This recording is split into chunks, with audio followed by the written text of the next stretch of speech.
Hello friends, ഇന്ന് നമ്മൾ നല്ല എരിവുള്ള നല്ല സ്പൈസി ആയിട്ടുള്ള ഒരു ചട്നി ഉണ്ടാക്കാൻ പോകണം. ചമ്മന്തി ഉണ്ടാക്കാൻ പോവാണ്. അതിനായിട്ട് ഞാൻ ഇവിടെ ഒരു കുടം വെളുത്തുള്ളി അത് ഇവിടെ നന്നാക്കി വെച്ചിട്ടുണ്ട്. നിങ്ങൾക്ക് മനസ്സിലാവാൻ വേണ്ടിയിട്ട് ഒരു കുടം എന്ന് പറഞ്ഞേ ഉള്ളൂ. ഒരു 15 ചുവന്ന മുളക്, കുറച്ച് പുളി, ഇതാണ് വേണ്ട പ്രധാനമായിട്ടുള്ള ഇൻഗ്രീഡിയൻസ്. ഇനി നമുക്ക് ഈ വെളുത്തുള്ളി മുളകും ഒന്ന് വറുത്തെടുക്കണം. വെളിച്ചെണ്ണയിൽ വറുക്കുക കേട്ടോ നല്ലത്. അപ്പോൾ വെളിച്ചെണ്ണ ഒഴിച്ചിട്ട് വറുത്തെടുക്കണം. അപ്പോൾ ചീഞ്ചട്ടി അടുപ്പത്ത് വെച്ച് നമുക്ക് കുറച്ച് എണ്ണ മതി കേട്ടോ, അധികമൊന്നും എണ്ണ ഒഴിക്കരുത്. അപ്പോൾ ഒരു സ്പൂൺ എണ്ണ ഒഴിച്ച് അത് ചൂടാകുമ്പോൾ നമുക്ക് ആദ്യം മുളക് വറുത്തെടുക്കാം. അപ്പോൾ ഞാൻ ഇവിടെ ചീഞ്ചട്ടി അടുപ്പത്ത് വെച്ചിട്ടുണ്ട്. അത് ചൂടായി നമുക്ക് അതിലേക്ക് വെളിച്ചെണ്ണ ഒഴിച്ചു കൊടുക്കാം കേട്ടോ. ഒരു ടേബിൾ സ്പൂൺ മതി, അധികം വേണ്ട. അപ്പോൾ ഞാനൊരു ടേബിൾ സ്പൂൺ വെളിച്ചെണ്ണ ഒഴിച്ചു കൊടുത്തു.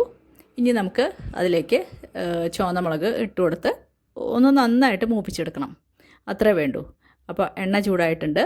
നമുക്കതിലേക്ക് മുളക് ഇട്ട് കൊടുക്കാം. മുളക് ഇടുമ്പോൾ ഒരു കാര്യം ശ്രദ്ധിക്കുക, ഞെട്ടോട് കൂടി ഇട്ടോളൂ കേട്ടോ. അപ്പോൾ നമുക്ക് അത് വറുത്തെടുത്തതിന് ശേഷം ഞെട്ട് പൊട്ടിച്ചളഞ്ഞാൽ മതി. അപ്പോൾ ഞാൻ മുളക് ഇട്ട് കൊടുത്തു. ഇനി നന്നായിട്ട് ഇളക്കി ഒന്ന് മൂപ്പിച്ചെടുക്കണം. അധികം കരിയാണ്ട് നോക്കണം കേട്ടോ. അപ്പോൾ സ്റ്റൗ ഒന്ന് മീഡിയത്തിൽ വെച്ചോളൂ. എന്നിട്ട് നന്നായിട്ട് ഇളക്കി കൊടുക്കുക. അപ്പോൾ നമ്മുടെ മുളക് ഒരുവിധം മൂത്ത് വരുന്നുണ്ട്. കരിയണതിന് മുമ്പ് ഓഫ് ചെയ്ത് നമുക്ക് വാങ്ങിയെടുക്കാം കേട്ടോ. അപ്പോൾ ഒരുവിധം നന്നായിട്ട് മൂത്തു.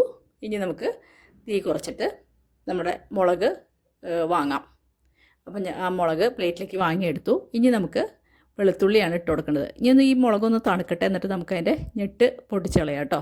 ഇനി നമുക്ക് അതിലേക്ക് വെളുത്തുള്ളി ഇട്ട് കൊടുക്കാം. എന്നിട്ട് വെളുത്തുള്ളി ഇതേപോലെ തന്നെ നന്നായിട്ട് നമുക്ക് വറുത്തെടുക്കണം. ഒരു ചുമന്ന കളറാവുന്ന വരെ വറുക്കണം കേട്ടോ. അപ്പോൾ കുറേശ്ശെ ഇളക്കി കൊടുക്കുക. തീ കൂട്ടി വയ്ക്കാമെന്ന് നോക്കണം. അപ്പോൾ അതിൻ്റെ ഉള്ളും വേവണ്ടേ, അതിന് വേണ്ടിയിട്ടേ. അപ്പോൾ നന്നായിട്ട് ഇളക്കി കൊടുക്കുക. വെളുത്തുള്ളി ഒന്ന് നല്ല ചുവന്ന കളറാകുമ്പോൾ നമുക്ക് വാങ്ങിയെടുക്കാം. ഇപ്പോൾ വെളുത്തുള്ളി നല്ല ചുവന്ന കളറായി തുടങ്ങിയിട്ടുണ്ട്. ഇനി നമുക്ക് വെളുത്തുള്ളി വാങ്ങിയെടുക്കാം. സ്റ്റൗ ഓഫ് ചെയ്യാം. അപ്പോൾ ഞാൻ വെളുത്തുള്ളി വാങ്ങിയെടുക്കാൻ പോവാണ് കേട്ടോ. അപ്പം ഞാൻ മുളക് വാങ്ങിയെടുത്ത് അതേ പ്ലേറ്റിലേക്ക് തന്നെ വെളുത്തുള്ളി വാങ്ങിയെടുത്തു.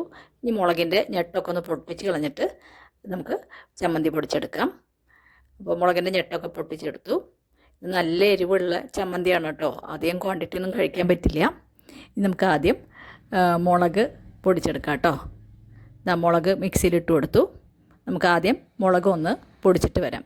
ചെറുതായിട്ടൊന്ന് പൊടിച്ചാൽ മതി, അധികം അരയൊന്നും വേണ്ട കേട്ടോ. അപ്പോൾ ഞാൻ മുളക് പൊടിച്ചിട്ട് വരട്ടെ. ഇപ്പോൾ ദാ മുളക് നമ്മൾ പൊടിച്ചെടുത്തു. ഇതേപോലെയാണ് മുളക് പൊടിച്ചെടുത്തത്. ഒരുപാടൊന്നും കുഴയൊന്നും വേണ്ട.